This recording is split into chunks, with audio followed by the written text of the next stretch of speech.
conosco no dia de hoje. Nós, como bem falamos, segunda-feira é aquele dia que nós simplesmente amamos conversar com os escritores. E desta vez contamos com o jovem. Quem disse que os jovens não gostam de ler e muito mais de escrever? Valério vai contrariar-nos. Valério, bom dia e bem-vindo. Bom dia e obrigado. Está tudo bem? Está. Muito obrigada por disponibilizar o seu tempo para estar conosco aqui no Manhãs Alegres no dia de hoje para conversar de algo que nós gostamos. É um prazer enorme estar aqui. Muito bem, Valério Mundua é o nosso convidado do dia de hoje, é escritor, não é? Lançou um livro em novembro. Mas nós queremos saber as origens. Quando é que tudo isso começa? Como é que o Valério começa a ganhar gosto pela literatura? O meu interesse pela literatura surge na academia. Eu formei-me em letras, mais particularmente em ensino de língua portuguesa. Então, durante o curso, fui exposto a muita literatura e nesta leitura destes vários autores lusófonos, e não só, o gosto pela literatura foi surgindo. E daí deparei-me já a escrever. E daí nunca mais parei. Então foi mesmo na universidade onde teve um contato mais afinco com a literatura. Correto. Muito bem. Para dizer que os nossos professores têm um papel fundamental, não é? Quando vi que era formado em ensino da língua portuguesa, até fiquei assim com esperança de ouvir de si, no sentido de um professor de português inspirou-me a escrever. Na verdade, os professores de português são a nossa inspiração. Não sei se concorda comigo. Concordo plenamente. Na realidade, mesmo na 12ª, eu tive um professor de português que era amante da literatura. Ele ensinava com paixão. E não posso negar que aquela paixão, de alguma forma, impulsionou-me também neste interesse pela literatura. Mas foi na academia em que este desejo se solidificou e daí passei, para além de ler, a produzir também literatura. Pois bem, agora, recorda-se das maiores inspirações? Eram livros acadêmicos, eram romances que eram sugeridos naquela altura? O que é que despertou interesse no Valério até eu chegar ao ponto de começar já a escrever, não é? Ok. Na academia tínhamos uma cadeira de literaturas que estava subdividida. Então nós estudamos a literatura moçambicana, estudamos a cabo-verdiana e assim por diante, a portuguesa, a brasileira. Então, na lusofonia. Exato. Então em cada um destes países houve certamente um autor que foi marcante. Então todos estes acabaram servindo de fonte de inspiração para que eu me tornasse aquilo que hoje sou. Certo, então começou aí a ler primeiro, mas depois começou a escrever, não é? E um bom estudante pode até começar a escrever com uma caneta, não é? Acredito que o Valério ainda encontra textos antigos jogados, não é? Pela sua casa, quando procura algum documento, depois começa a ler, depois pensa assim, será que... Mas onde é que eu estava com a cabeça ao escrever isso? Acontece isso consigo também? Acontece, com certeza. E foi mesmo assim, tudo começou no papel. E há alguns rabiscos que ainda persistem. Eu faço questão de conservá-los. E alguns destes poemas que eu reencontrei tempo depois... Senti, aliás, a necessidade de reescrevê-los, porque já não me identificava com eles a 100%, mas melhorei-os e alguns deles estão até incluídos na obra. Mas olha, nas semanas passadas estávamos a conversar aqui com Helder Muteia, não é? Que também partilhava um pouco dessa experiência. E ele dizia que ao encontrarmos textos antigos não podemos mexê-los, porque a inspiração naquele momento foi diferente. O que o Valério estava a viver naquele momento pode não se explicar muito o que está a viver hoje. Então, ele recomendou-nos a não mexer em nada, apenas apreciarmos, lermos e nos conformarmos. Eu por acaso acompanhei, tenho acompanhado o programa. Muito obrigada. E acompanhei também a entrevista de Helder Muteia e percebi o contexto até da conversa, mas o autor só já não tem esta liberdade de voltar aos textos e mexê-los depois de os ter publicado em livro, porque já há gente que os tem em sua posse. Mas enquanto ainda forem rabiscos, há sempre a possibilidade de retificar. Muito bem. Agora, até chegar à conclusão de querer lançar o primeiro livro, não é? O que aconteceu? O que cativou ao Valério até chegar a este nível? Ok. Foi um longo percurso. Eu comecei a escrever, mas só partilhava com um público bastante restrito, que eram os meus amigos, Certo. alguns colegas também da universidade. Mas daí alguns foram incentivando. Certo. Escreves bem, publica, tenta ver como é que as pessoas vão reagir nas redes sociais. Então passei a publicar no Facebook, no WhatsApp, alguns no Instagram também, e a reação ia sendo cada vez melhor. E nestas plataformas digitais as pessoas recomendavam: tu tens que lançar um livro, queremos ter esses textos físicos. Então toda esta energia positiva que foi sendo canalizada, este incentivo, as palavras de apreço, encorajaram-me a decidir reunir os meus escritos e publicá-los em livro. Certo, estamos a falar do amar e amar. O mar e amar. O mar e amar. O que nós encontramos neste livro? Que tipo de livro é? Pode explicar aos nossos telespectadores, principalmente aqueles que ainda não tiveram acesso nas livrarias.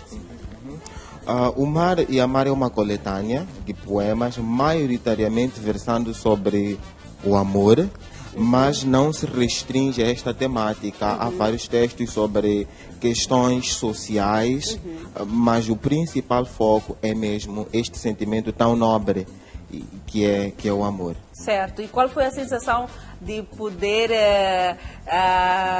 dar às pessoas, não é, um pouco mais de si? Qual foi a sensação de poder lançar um livro e as pessoas poderem ler os seus textos? Claro, já falou aqui que alguns deles podem ser encontrados nas redes sociais, não é? Aliás, as redes sociais têm sido um veículo muito importante, principalmente em momentos como esses em que não podemos dialogar de uma forma presencial com os nossos amigos, conhecidos, não é? Então, tem sido uma plataforma onde as pessoas deixam ficar os seus pensamentos para fazer os outros também refletirem. Exato.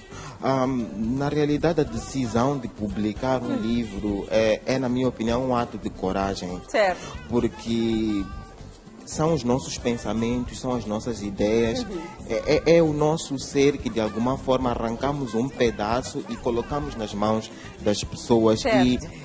E isto coloca-nos numa situação em que temos que estar também dispostos a receber todo tipo de comentário que vier.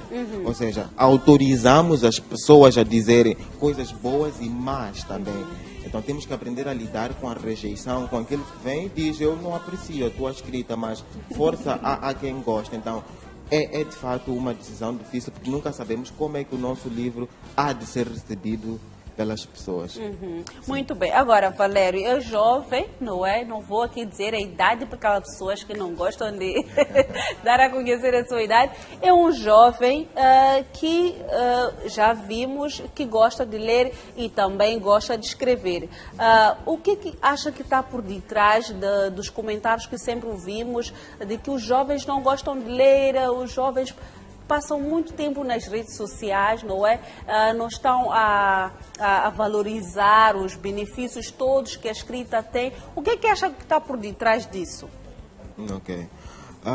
Na realidade, é uma série de fatores que está por detrás deste pouco interesse dos jovens pela leitura. Mas eu gosto sempre de frisar que é um erro afirmar que os jovens, na sua generalidade, não leem. Porque eu tenho a sorte de conviver com muitos jovens que são amantes da leitura.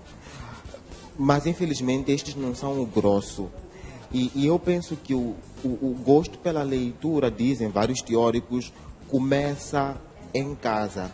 É preciso que os jovens tenham modelos de leitores em casa.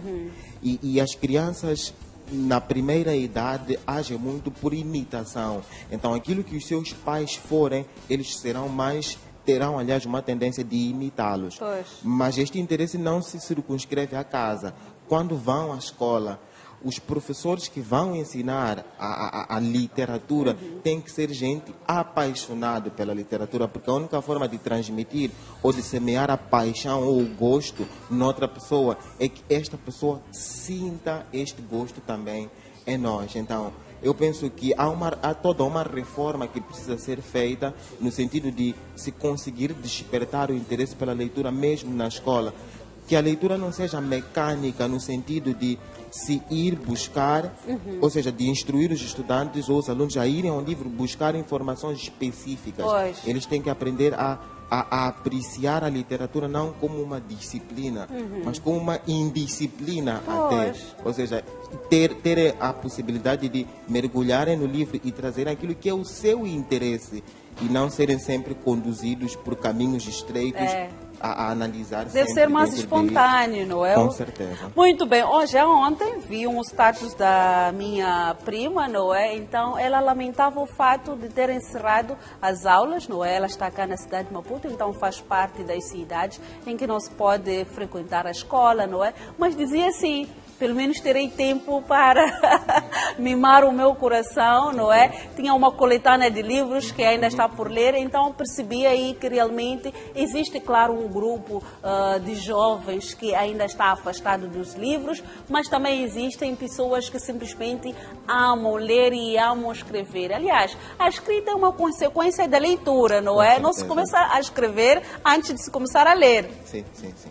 Muito bem. Agora, Valério, eu sei que, apesar de ter se formado, não é, no ensino da língua portuguesa, hoje em dia também mergulha em outro tipo de textos que eu simplesmente amo, não é? Porque por detrás de uma peça, por detrás de um vídeo, até por detrás daqueles spots todos que nós vemos na televisão, existe um trabalho que é feito, não é? São os guionistas, são aquelas pessoas que escrevem um roteiro, como é que as coisas serão. E atualmente dedica-se nisso. Fale-nos um pouco do seu trabalho. Ok, é correto. Eu atualmente estou a trabalhar como guionista na PCI Media, num projeto que se chama Ouro Negro. Eu acho que já devem ter ouvido falar da radionovela Os Inchunáveis. Passa na Rádio Moçambique e em outras várias rádios locais. O meu trabalho consiste em produzir guiões de radionovelas. Estas radionovelas ou essas histórias que nós escrevemos têm um objetivo específico. Nós entretemos, com certeza, mas mais do que isto, nós acreditamos no poder da história para mudar o mundo. Tanto que até o slogan da PCI é: conta uma história e muda o mundo. O nosso principal público-alvo são as populações das zonas recônditas, não necessariamente da cidade, embora também na cidade as nossas novelas sejam transmitidas, mas é o público, ou as populações das zonas recônditas que precisam de ter acesso a informações básicas a respeito da saúde, a respeito da higiene, a respeito de questões ambientais. Então, todas estas radionovelas que nós escrevemos transmitem uma mensagem específica, não impostas, mas sugeridas. Através do diálogo entre os personagens, há sempre um que erra, há outro que acerta, então influencia-se e desta forma nós vamos moldando a mente dos nossos ouvintes para adotarem, por exemplo, cuidados a respeito da saúde sexual e reprodutiva, o uso do preservativo masculino e feminino que ainda constitui um tabu. Sim. Os métodos e outros vários métodos contraceptivos. Então, nós veiculamos este tipo de mensagem para mudar o mundo. Gostei muito do fato de ter citado as zonas rurais. Parece que não, nós estamos aqui na cidade, somos bombardeados de tantas informações. Quando vamos à rua, temos outdoors, não é? Hoje em dia até luminosos, temos a televisão, temos os livros, enfim, temos várias plataformas de comunicação e de informação. Mas quando vamos às zonas recônditas, parece que não, a rádio comunitária acaba exercendo um papel fundamental para a disseminação de informações, não é? Então, para dizer que escrever para um grupo, não é, que está nas zonas recônditas, também é um grande desafio para si, saber que o que eu escrevi vai mudar a forma de pensar ou vai conduzir para a forma correta de fazer as coisas, deve ser uma gratificação para si. É um exercício gratificante, mas desafiador ao mesmo tempo. Porque quando se tratam dos meus livros, eu escrevo como me apraz e disponibilizo ao público e lê quem se interessa. Mas, em relação às radionovelas, nós temos que ajustar a mensagem e garantir que ela seja capaz de chegar ao público, porque se falhamos neste objetivo e dizemos como nós achamos que gostamos de ouvir e não como os outros são capazes de compreender, porque tem esta questão da capacidade, do nível de instrução. Então nós temos este dever de fazer a linguagem ou tornar a linguagem acessível ao nosso público. Mas quando depois recebemos os comentários, histórias, testemunhos de vidas que foram transformadas pelas radionovelas, então é com certeza um sentimento de gratificação, porque sabemos que o nosso trabalho alcançou o objetivo pretendido. Muito bem, fazemos voto que continue a fazer sucessos, não é, nessa área que decidiu abraçar.